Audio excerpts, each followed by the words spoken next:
kami Federasi Serikat Pekerja Mandiri.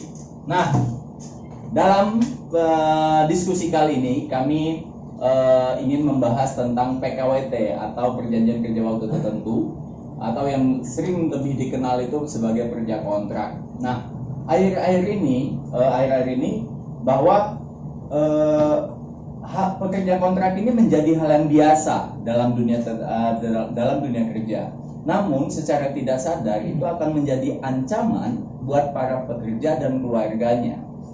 Nah, dalam diskusi kali ini kami sudah bersama dengan Bro Dodi, Bro Husni, dan Bro Hamid. Nah, sudah saatnya buruh bicara. Oke. Kita ke Bro Dodi dulu. Bro, menurut lo kenapa sih PKWT ini atau perjanjian kerja kontrak waktu tertentu ini atau kontrak ini menurut lo ini harus diatur? Ya, kenapa?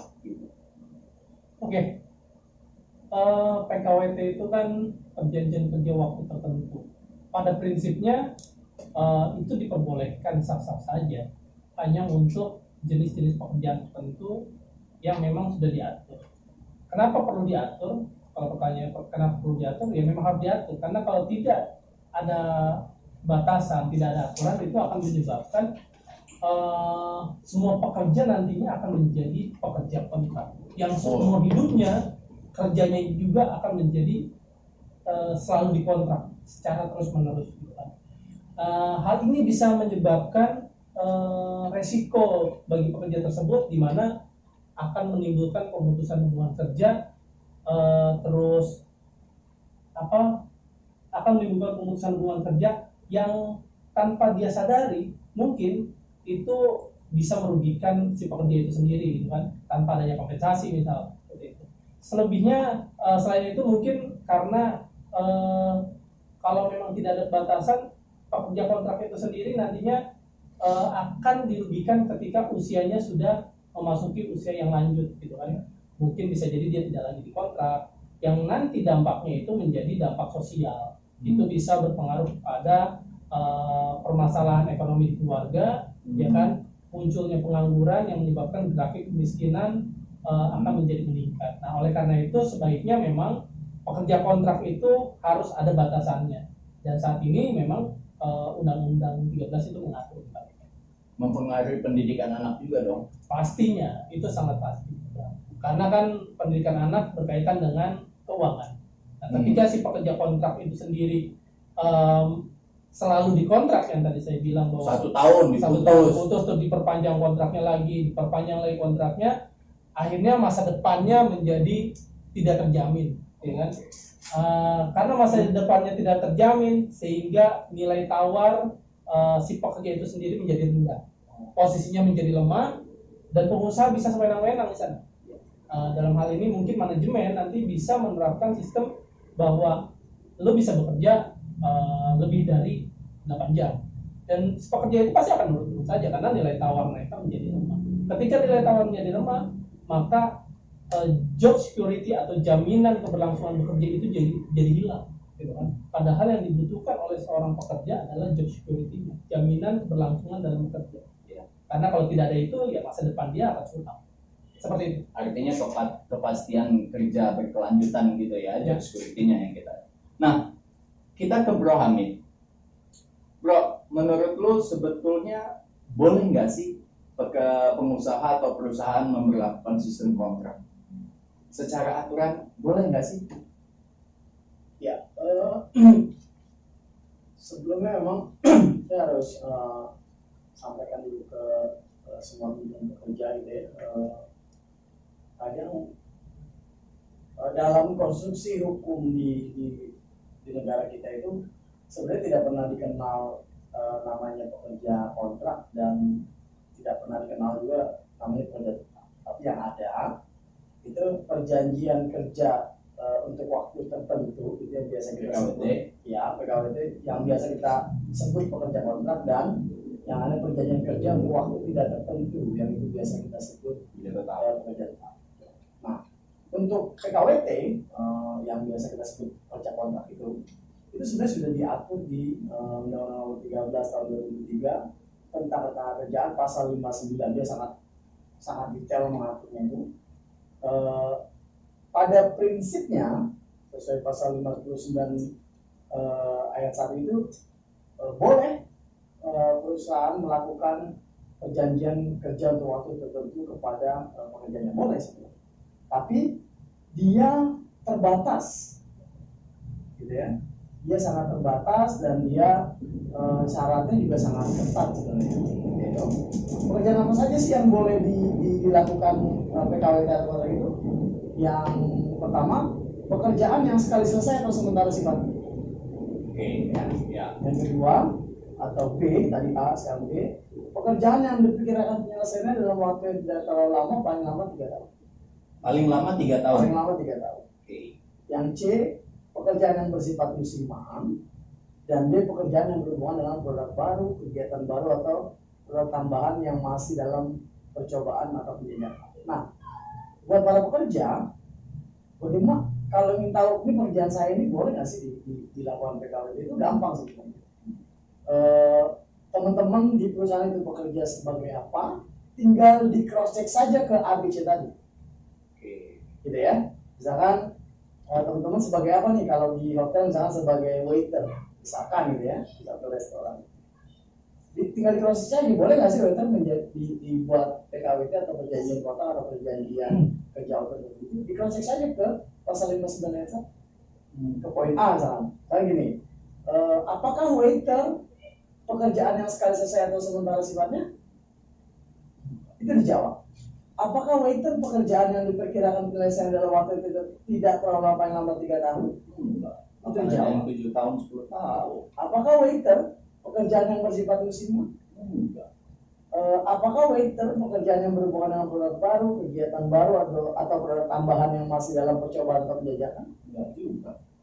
Teman-teman jabatannya apapun bisa di cross check ke pasal 59 ayat 1. Ketika jawabannya tidak semua, gitu ya, artinya dia bukan objek PKWT.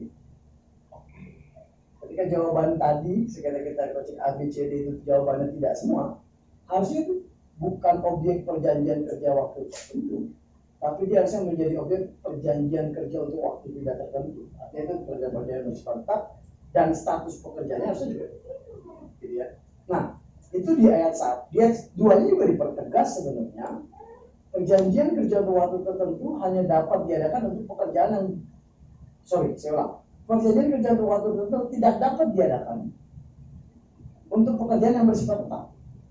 Ini diperjelas lagi di ayat 2-nya. Artinya kalau jabatan atau pekerjaan teman-teman itu yang tadi di cross check A, B, C, D itu jawabannya tidak, jadi pekerjaan yang bersifat tetap dan dia bukan menjadi objek Untuk kontrak PKWT. atau PKWT. Gitu ya. Nah, di penjelasan pasalnya pun, di penjelasan pasal 59 ayat 1 itu juga disampaikan perjanjian kerja dalam ayat ini dicatatkan ke instansi yang bertanggung jawab di bidang ketenaga kerja. Artinya PKWT itu dicatatkan dulu. Dicatatkan. Artinya nanti diverifikasi. Iya. Itu kenapa bahasa penjelasan pasal 59 ayat 1-nya itu dicatatkan. Bukan didaftarkan. Bukan didaftarkan. Kalau didaftarkan cukup mendaftarkan nama-nama tanpa verifikasi. Tapi kalau dicatatkan ada verifikasi. Nama-nama pekerja PKWT yang akan dicatatkan itu harus lolos seleksi tadi ABCD makanya. Baru dia boleh dicatatkan oleh instansi yang bertanggung jawab di bidang ketenaga kerja. Gitu ya. Nah, terkait ayat 3 itu perjanjian kerja untuk waktu tertentu dapat diperpanjang atau diperbarui. Ayat 4-nya perjanjian kerja waktu tertentu yang didasarkan atas jangka waktu tertentu dapat diadakan untuk paling lama 2 tahun dan hanya boleh diperpanjang 1 tahun dan hanya boleh diperpanjang 1 kali untuk jangka waktu paling lama 1 tahun, gitu ya. Itu teknis pelaksanaan. Ini banyak perusahaan-perusahaan yang dia bilang boleh dong kita melakukan PKWT ke pekerjanya karena ada ayat 3 ayat 4. Ya, tapi mereka lupa itu sebenarnya teknis. Ketika sifat dan jenis pekerjaannya tidak lolos dalam seleksi tadi A, B, C, D itu, dia sebenarnya sudah tidak bisa dibaca kan selanjutnya. Karena ayat 3, 4, 5 6 itu, Hmm? gitu ya, itu teknis pelaksanaannya ketika pekerjaannya sebagai objeknya memang boleh di PKWT. Ketika di pasal 59 ayat 1-nya jenis pekerjaannya sudah tidak lolos dalam verifikasi tersebut, harusnya ini tidak bisa dibaca ayat-ayat selanjutnya. Gitu. Dan di pasal di pasal 59 ayat 7 itu sudah sangat jelas, lebih jelas lagi disampaikan, perjanjian kerja tertentu yang tidak memenuhi ketentuan sebagaimana dimaksud ayat 1, artinya sifat pekerjaannya, ABCD tadi, ayat 2, ayat 4, ayat 5, dan ayat 6, maka demi hukum menjadi perjanjian kerja waktu tidak tertentu atau menjadi pekerjaan tetap. Artinya, sorry, gue potong. Artinya, 1 dan 2 ini adalah syarat untuk menuju pekerja kontrak yang mungkin diatur oleh undang-undang. Kalau tidak lolos di pasal 1 ayat 1 ayat 2 tadi, artinya tidak bisa dong ke bawah. Maksudnya ke pasal ayat 3, ayat 4-nya itu nggak bisa lagi dong. Iya. Harus selesai dulu nih di 1 dan 2-nya ini. Iya. Ya. Karena di ayat 1-nya sudah sangat jelas. Perjanjian kerja untuk waktu tertentu hanya dapat dibuat. Dia sangat terbatas. Kalimatnya hanya dapat. Dia sangat terbatas. Ya, hanya dapat, ya betul-betul. Hanya untuk dapat. pekerjaan tertentu yang menurut jenis dan sifat atau kegiatan pekerjaannya akan selesai dalam waktu tertentu, itu sudah sangat jelas tadi. Yaitu ABC tadi. Ya. Jadi ketika ada jenis atau pekerjaan yang tidak lolos dalam pasal 59 ayat 1 ini, itu bukan menjadi objek PKWT sebenarnya. Dia harus menjadi objek PKWT atau pekerja tetap. Dan ketentuan pelaksanaan atas pasal 59 ini juga sudah diatur di keputusan Menteri Nomor 100 kalau nggak salah. Kerja dan Transmigrasi nomor 100 tahun 2004 tentang ketentuan pelaksanaan perjanjian kerja waktu tertentu. Dan itu diulang-ulang lagi sifat pekerjaan. Itu sih menurut saya. Oke, kalau tadi gua baca lagi nih bro, di pasal ayat 1 gitu ya, poin C gitu ya, pekerjaan yang bersifat musiman. Nah, musiman ini di Indonesia ini apa nih? Kadang-kadang jadi salah arti nih ya. Ada yang musim hujan katanya gitu kan, musim rame lah, musim kadang-kadang kan kalau akhir tahun rame gitu ya, atau apa? Ada musim apa? Lebaran lah atau apa? Musim yang dimaksud di pasal ini apa sih sebetulnya? Ya jawabannya sebenarnya itu ada di penjelasan pasal 59. Oh, ada di penjelasannya ya. Itu didefinisikan pekerjaan yang bukan musiman adalah pekerjaan yang tidak tergantung cuaca. Jadi musim di sini clear kata undang-undang. Clear ya kawan-kawan ya, tidak tergantung cuaca. Artinya musim. Musim. Kalau di negara kita itu musim hujan dan musim kemarau, cuma ada 2 musim. Kalau pekerjaan itu tergantung musim, dia boleh menjadi objek. Tapi kalau tidak tergantung musim, itu tidak boleh menjadi objek PKWT. Gitu ya. Saya ingin menyalahi ini sebenarnya. Banyak pekerja-pekerja PKWT yang sudah terlanjur menandatangani perjanjian PKWT dalam perusahaan nanti sudah disepakati. Banyak yang bilang, bro kan ya oke lah pasal 59 itu ada, tapi kan gue sudah terlanjur menandatangani perjanjian PKWT, gue sudah sepakat tuh gue melakukan pekerjaan dari 1 Januari sampai 31 Desember kalau jangka waktu saya tahu. Apakah itu menjadi sah PKWT-nya? Buat saya tetap tidak. Karena perjanjian apapun di negara kita ini harus sesuai hukum yang berlaku di negara kita. Oh, bukan karena kebiasaan? Nggak bisa. Oh, nggak bisa? Saya kasih analogi kalau itu dialognya ini kan sudah ditandatangani di atas materai, kita sudah sepakat, gitu kan? Tanggal 1 Januari sampai 31 Desember, itu sudah sah secara hukum. Belum tentu. Saya kasih analogi gini. Misalkan rival itu bandar narkoba. Oke. Saya pembelinya. Oke. Kita bersepakat nih. Jual beli nih. Jual beli narkoba. Kita Oke. tuangkan itu dalam satu perjanjian, kita tandatangani di atas materai. Pertanyaan saya, ketika ada polisi, apakah kita bisa lolos dari hukum? Ya, enggak. Apakah kita bisa tunjukkan ke polisi kami sudah sepakat jual belinya? Nggak bisa. Atau tetap ditangkap? Tetap ditangkap. tetap ditangkap. Kenapa tetap ditangkap? Karena yang diperjanjikan melawan hukumnya. Oke. Begitupun PKWT yang tantangannya di atas materai, kalau bahasa saya tuh tidak usah 1 materai, 1000 materai sekalipun ditantangani, dia tetap tidak berlaku karena berlawanan dengan hukum asalnya. Pasal 59 ayat 1 ayat 2 tadi. Ya. Gitu. Ada juga polisi bilang gini, Bang,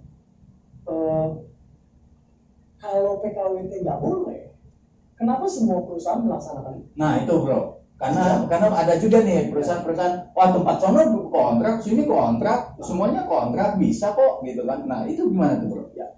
Kalau hanya alasannya banyak kok perusahaan, kalau salah, kenapa perusahaan-perusahaan banyak yang melaksanakan itu ya? Lagi-lagi sih harus jawab pakai analogi sederhana saja. Oke. Analoginya gini, di agama manapun atau di hukum negara kita ini, mabuk itu kan dilarang. Tuh, mabuk itu dilarang. Saya mau tanya, pertanyaannya, kalau seluruh rakyat Indonesia itu mabuk, apakah hukum mabuk berubah jadi halal hanya karena semua orang mabuk? Ya enggak. Tentu tidak. Dia Ya, akan ya. kembali ke hukumnya tetap haram. Artinya begitu pun PKWT. Pun semua perusahaan melaksanakan dan melanggar pasal 59 ayat 1, Tidak sepakat. PKWT ditantangani tetap tidak jadi halal juga, tetap tidak jadi benar juga. Dia tetap salah Iya. secara hukum. Itu sih Ya. yang harus Nah, saya sampaikan. Kalau kebanyakan kan teman-teman ini kan kalau mendefinisikan baca aturan pusing lah bro. Bisa nggak dikasih beberapa contoh gitu ya yang boleh di sistem PKWT atau yang tidak boleh gitu loh. Jadi teman-teman mungkin yang dengar video ini kan ada yang memahami dengan baik aturan ketenagakerjaan, ada juga yang nggak. Kalau spesifikasi, misalkan contoh-contoh ini pekerjaan ini nggak boleh loh sistem kontrak, misalkan di hotel, di restoran atau dimanapun, yang boleh itu seperti apa gitu loh. Coba bro, yang boleh dan nggak boleh itu yang contohnya pekerjaan seperti apa? Ya. Artinya cara mengetes pekerjaan itu menjadi objek Ya, kembali ke situ PKWT ya. atau tidak gitu ya, itu lagi-lagi harus diverifikasinya ke pasal 59 ayat 1 ABCD. Pekerjaannya apa, tinggal dimasukkan saja apakah pekerjaan atau teman-teman bekerja itu pekerjaan yang sekali selesai atau sementara sifatnya. Ketika jawabannya tidak, itu menjawabkan jawaban. Sesederhana itu sebenarnya mau verifikasi. Lantas pertanyaannya mungkin, emang ada pekerjaan yang kalau diverifikasi sama pasal 59 ayat 1 Nah, itu jawabannya ada. ya? Ada ya, ada. Yang paling pasti itu yang kalau di verifikasi KBC itu contohnya pekerja-pekerja di pembangunan gedung, pembangunan, artinya dia pembangunan. Oh, infrastrukturnya itu ya, karena ada masa selesainya gitu ya. Kalau kita itu yang biasa kita sebut kontraktor. Oke. Banyak orang sebutnya kontraktor itu seakan-akan kontraktor itu artinya orang yang membangun, sebenarnya bukan. Kalau kita lihat dari katanya kontrak itu, Nah ini salah lagi nih, salah Iya. definisi nih. Coba bro, kontraktor itu apa bro? sebenarnya kontraktor itu ada dari dua penggalan sebuah kata, kontrak dan tor. Kontrak itu jelas waktu tertentu ya. Tor itu pekerja. Sebenarnya kontraktor itu adalah pekerja kontrak atau pekerja dengan waktu tertentu. Dia bukannya Kumpulan, orang yang membangun gedung, Oke. orang itu kontrak enggak. tapi pekerjanya. Di sektor apapun dia bekerja, kalau dia dikontrak harusnya di jabatannya kontraktor. Boleh dong gua ke hotel kalau ada pekerja kontrak, gua panggil, hey kontraktor, boleh dong. Kontraktor. Harusnya perusahaan juga jujur ketika dia dikontrak atau PKWT, harusnya jabatannya tidak dilakukan sebagai kontraktor. Karena kalau waiter tidak boleh dikontrak, kalau rumah attendant tidak boleh dikontrak, Iya. kalau apalagi bartender tidak boleh dikontrak, teknisi tidak boleh dikontrak, semua pekerjaan tidak boleh dikontrak. Gitu ya? Iya. Dan kalaupun kita mau challenge atau verifikasi kontraktor ke 59 ayat 3, pasti jawabannya iya. Sekarang saya tanya, apakah kontraktor pekerjaan yang sekali selesai atau sementara sifatnya? Iyalah, mana namanya bangun Pasti sesuatu selesai. pasti selesai lah. Masa iya berpuluh-puluh tahun gitu kan? Apakah kontraktor pekerjaan yang diperkirakan penyelesaian dalam waktu yang tidak terlalu lama, paling lama 3 tahun, Iya ya, gedung itu biasanya rata-rata 2 sampai 3 tahun. itu pasti akan masuk ketika diuji dengan pasal 59 jawabannya iya, dan ketika jawabannya iya, artinya di objek PKWT. Nah, bagaimana cara mengkontraknya untuk pekerja-pekerja mandiri? Yaitu dijelaskan di ayat 3. Ayat 3. Perjanjian PKWT tertentunya dapat diperpanjang dan diperbarui tergantung pembangunan gedungnya sudah selesai atau belum. Ya. Pertama 2 tahun maksimum, perpanjangannya masih 2 tahun, itu baru teknis pelaksanaannya. Jadi lagi-lagi saya ulang, ayat 3, ayat 4, ayat 56 ini ya, pasal 59 nomor 3 itu hanya berlaku ketika ayat 1-2 ini sudah masuk kategorinya, artinya objek PKWT memang sudah masuk. Pekerjaannya memang dia sementara sebenarnya. Pekerjaannya memang musiman, memang paling lama 3 tahun. Ketika diverifikasi di 59 sudah tidak lolos atau tidak lolos, bukan menjadi PKWT. Itu sih sebenarnya. Ya. Oke, kan? Tuh, workers secara hukum, secara ini udah dijelasin tuh contoh atau apa segala macam. Nah, kita ke Bros nih. Bro, menurut lu fenomena yang saat ini terjadi nih, pekerja nih masuk dunia kerja, ya udah lu mau tanda tangan nggak, kalau nggak ya udah.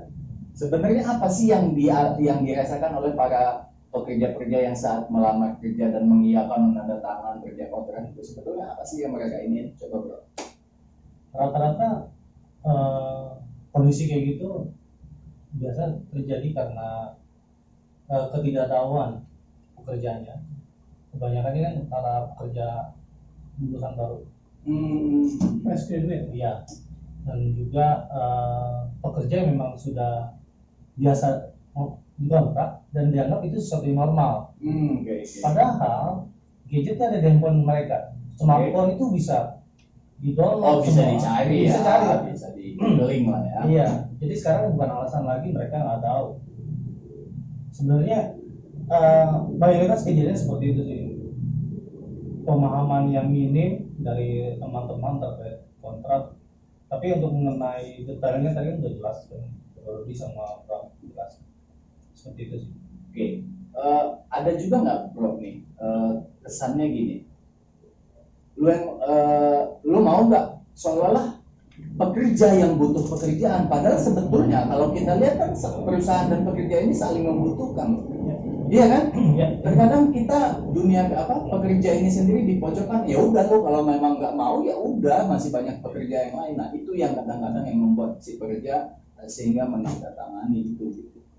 Nah itu juga yang sebenarnya gini, perjanjian kerja itu kan kedua belah pihak, artinya harus fair kedua-duanya.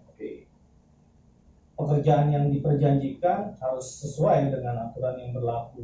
Karena bicara tentang aturan, perjanjian dalam kontrak pun itu sudah dalam bentuk aturan. Masa aturan menyimpang dari aturan yang diambil seperti itu ya. Dan juga di dalam skemanya kan sangat jelas gitu bahwa perjanjiannya itu harus detail banget. Selain itu juga pengusahaan ya, jangan sampai curang lah, culas gitu. Mau hemat anggaran, nggak boleh kayak gitulah. Aturan ya aturan, harus dijalankan. Kita harus sama-sama menghargai aturan yang ada di Indonesia lah ya. Oke, nah teman-teman saya mau tanya nih, kalau memang udah ada pekerja kontrak gitu ya, yang udah sesuai dengan pasal 59 atau yang dipersyaratkan di ayat 1 ayat 2 tadi, sebetulnya mereka ini berhak nggak sih dapat jaminan sosial tenaga kerja atau yang kita kenal saat ini BPJS? Berhak. Wajib. Berhak ya? Iya. Mungkin salah satu bisa jelasin kenapa sih mereka itu harus dapat? Karena kan yang gue temuin tuh ya, di kadang-kadang gue ngobrol itu, lu kerja kontrak, udah sistem dia kontrak, udah menyalahi ini, tapi dia juga nggak dapat jaminan sosial, gila. Ya kan? Banyak itu gue temuin gitu loh. Udah jelas, contoh nih, di sebuah restoran, udah jelas perusahaan melanggar pasal 59 ayat 1 ayat 2. Status pekerjanya kontrak. Gua tanya lagi, lo ada BPJS nggak? Nggak ada. Nah sebetulnya ini aturan di BPJS, sebetulnya siapa sih yang berhak untuk mendapatkan jaminan sosial tenaga kerja itu? Bro Hamid mungkin bisa jawab bro. Karena statusnya atau karena apa aja sih hubungan kerjanya? Ya nggak pernah sih ya. Kalau pekerja yang berhak atas kepesertaan BPJS itu kan sudah diatur di apa undang-undang BPJS-nya. Oke. Artinya dia tidak pernah bicara dia pekerja tetap yang hanya bisa didaftarkan menjadi peserta BPJS, pekerja kontrak tidak boleh, pekerja siapapun dan badan hukum manapun yang telah mempekerjakan orang dan telah memberikan upah wajib bebas mengikutsertakan pekerjanya menjadi peserta program BPJS baik kesehatan maupun tidak. Bukan karena status kontrak atau tetap atau harian gitu ya, tapi wajib karena seluruh pekerja kalau nggak salah bahasanya itu ya. Oke. Nah, kawan-kawan, ya ini salah satu diskusi yang menurut gua perlu diketahui oleh teman-teman seluruh pekerja di Indonesia, bahwa yang disampaikan oleh Bro Hamid tadi di aturan ketenagakerjaan Undang-Undang 13 aturan BPJS itu menyatakan bahwa seluruh pekerja gitu loh, bukan pekerja kontrak atau pekerja harian ataupun apapun itu, yang pasti adalah seluruh pekerja. Nah, Workers, semoga dengan video kali ini para pekerja dapat memahami tentang aturan, sedikit aturan tentang pekerja kontrak ya atau PKWT ya. Semoga ini bisa membuat teman-teman lebih paham dan lebih mengerti tentang aturan ketenagakerjaan yang ada di Indonesia. Sampai jumpa.